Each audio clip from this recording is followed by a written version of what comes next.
Halo guys, ketemu lagi bareng gua Agus. Kali ini gua mau unboxing nih Xperia 5. Ini jadi handphone yang dapatnya lumayan susah. Ini kemarin baru bisa dapat, belinya di Jepang.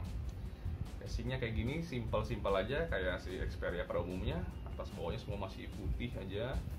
Di belakangnya ada tulisannya, kameranya sekarang ini 3 ya, tetap sama kayak si Xperia One. Ini 12 megapiksel, 12 megapiksel tiga-tiganya nih. Terus ini kamera depan 8 megapiksel dan di sini dia layarnya FHD, jadi Full HD Plus aja. Dan ukurannya 6,1 OLED. Baterainya 3140, which is lumayan lah buat handphone yang harusnya ukurannya compact. Qualcomm 855 Snapdragon-nya dan udah IP68. Nih, langsung kita buka aja ya. Dalamnya kayak gini nih. Handphonenya mundurin dulu ya, ada dapat apa aja. Ini cuma guide doang, kitab-kitab sih kayak biasa ya, asal ada aja lah, nggak dibaca juga ini mah. Kitab petunjuknya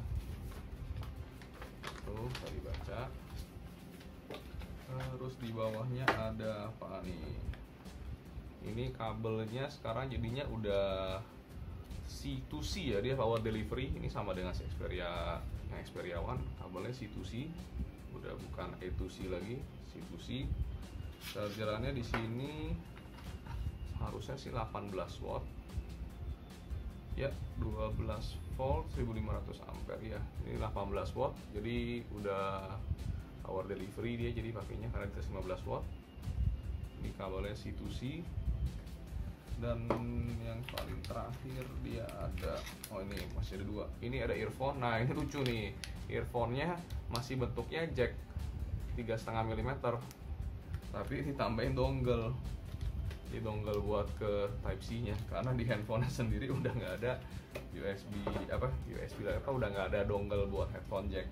Nah ini handphone sendiri kita buka.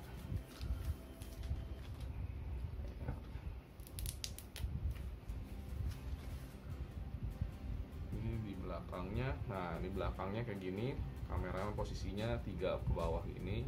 Dan ini yang gue beli yang warna hitam kemarin. Nah ini masih ada stikernya nih, masih made in Japan. Tuh, tulisannya semua masih made in Japan. Buka aja.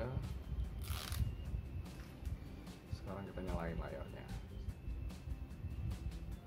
Oke, udah nyala nih. Sambil nunggu nyalain, gue mau coba ngerasain pegang. Ini enak nih handphone. Ini ukuran 6,1 inch.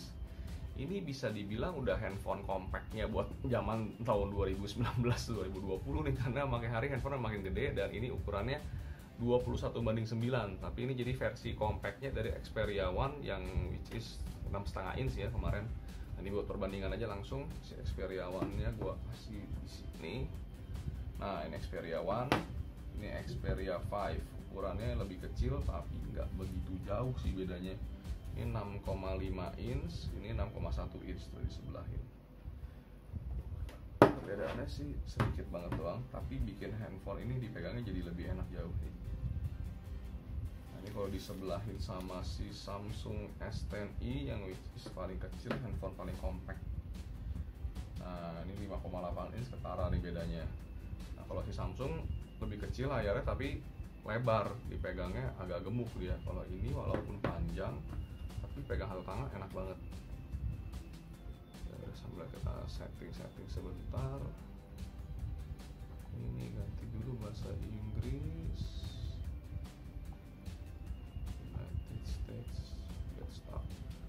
Nah ini sambil nungguin di setting, gua kasih tahu dulu posisi tombolnya deh. Ini di sebelah kiri, volume up, volume down.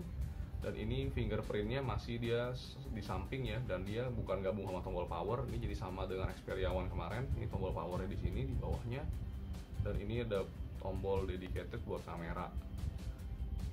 Di bagian atas nggak ada apa-apa, polos. Sebelah kiri, nah ini jadi posisi SIM cardnya sekarang di sebelah kiri. Kalau kemarin Xperia One itu di bagian atas ya, jadi sebelah kiri. Dan tetap masih nggak perlu pakai pin juga ya, jadi tinggal bukanya, tinggal cabut, gampang banget. Ini salah satu yang gue suka dari Sony buat nyabut. Dual SIM-nya di hybrid, satu SD card, satunya buat si micro SD, bisa hybrid atau 2 SIM card juga bisa. Jadi dia tinggal cabut gitu aja, dan emang udah nggak ada headphone jack. Bawah ada speaker dan juga chargernya udah Type C. Oke, ini gue setting sebentar, nanti habis setting langsung kita coba utak-atik sedikit ya. Nah, ini jadi udah selesai di setting-setting, handphonenya kayak gini. Langsung kita tes aja nih fingerprintnya. Nah, lumayan nih, walaupun bukan yang tercepat, tapi fingerprint di fisik ini masih jadi andalan gue sih, lebih enak emang dibanding dalam layar harus ngotor-ngotorin layar. Ini handphone sekali lagi gue bilang enak banget. Ini jatuhnya masih handphone compact sih, karena walaupun ukurannya panjang tapi dia slim, jadi digenggam satu tangan masih enak. Terus bisa ngambil ke mana-mananya masih bisa. Terus ujung-ujung layar tercapai semua, di swipe-nya juga masih enak. Misalnya apa yang kita tes lagi ya?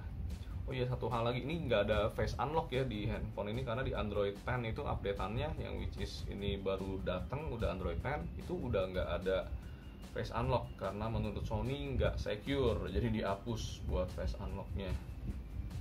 Ini kita lihat pin ini about phone, Androidnya harusnya sih Android 10. Lihat ya, sistem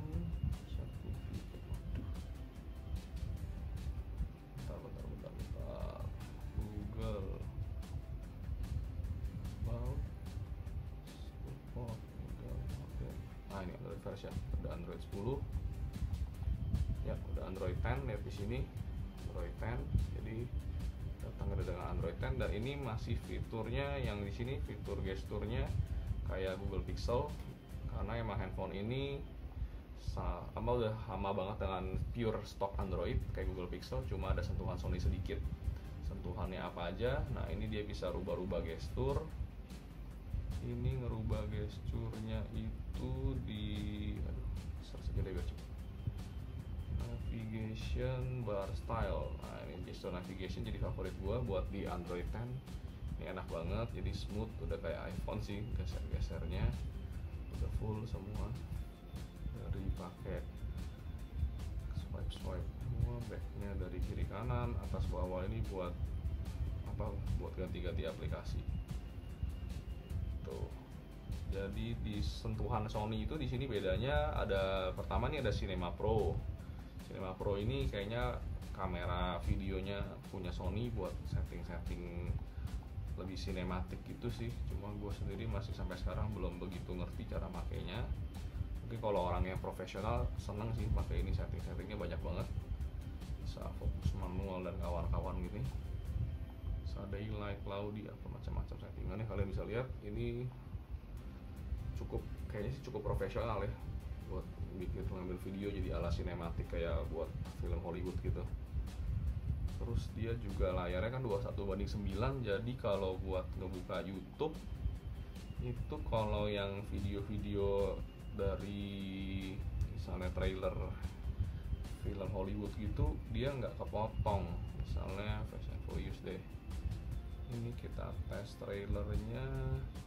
Nah, dia jadinya udah atas bawahnya nggak ada item-itemnya, karena dia udah full. Jadi buat di Netflix atau di nonton film Hollywood gini udah bisa full. Nah, kelihatan,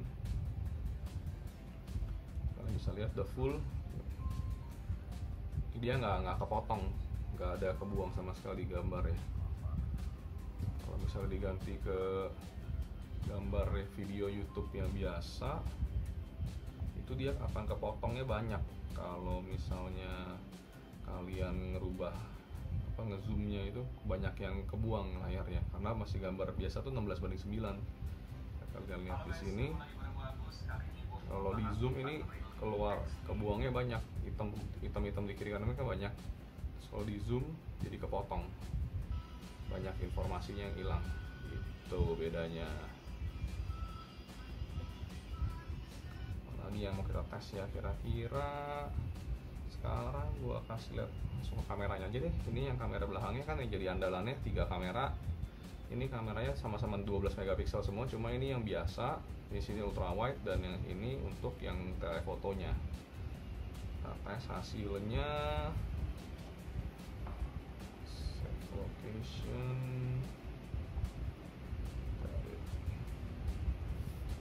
Nah, hasil fotonya biasa, ini zoom,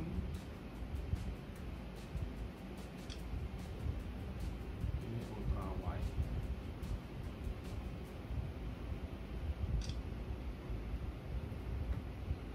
Satu lagi gua fotoin ini deh, biar ada perbandingan.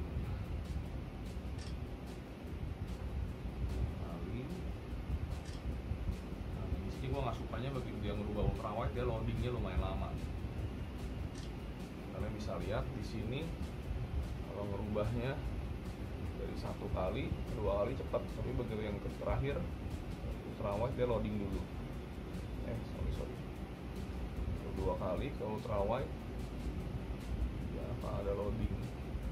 Nah, tuh loading dulu. Nah, ini menurut gua ganggu banget, nggak enak sih. Tapi ya udahlah ya, emang begitu caranya Sony, nggak tahu gimana. Padahal dia bikin sensor buat segala kamera handphone yang lain-lain ya, dari Samsung, iPhone semua pakai lensa Sony, tapi malah kameranya Sony sendiri hasilnya malah kayak gini. Emang processing itu penting ya, nggak cuma lensa aja yang megapiksel segede-gedenya. Terus ini satu lagi, cobain kasih lihat apa ini, side sense nih. Ini side sense-nya banyak orang bilang side sense itu nggak bisa diaktifin. Itu karena kalau yang nggak ngerti caranya, karena sebenarnya yang benar itu di tabnya di bezel hitam ininya, bukan di samping handphone sendiri nih kayak gini. Jadi kalau kalian tabnya di bezel hitamnya tuh side sense-nya sebenarnya gampang aktifinnya. Masih kadang-kadang susah juga ternyata. Nah tuh gitu ya, pokoknya kalau dipakein casing tetap aja susah sih keluarin ini side sense-nya. Nah, itu masih hit and miss juga. Nanti segitu aja dulu, kira-kira kalian mau tanya apa nanti tulis aja di komen di bawah, akan gua bahas di video review lengkapnya. Ini sementara baru hands on dulu aja karena sekali unboxing. Jangan lupa subscribe, share, dan juga komen di bawah karena akan menyusul review lengkapnya handphone ini, dan juga masih ada handphone menarik lainnya. Gua Agus, this is Tara Gadget Review. See you next time.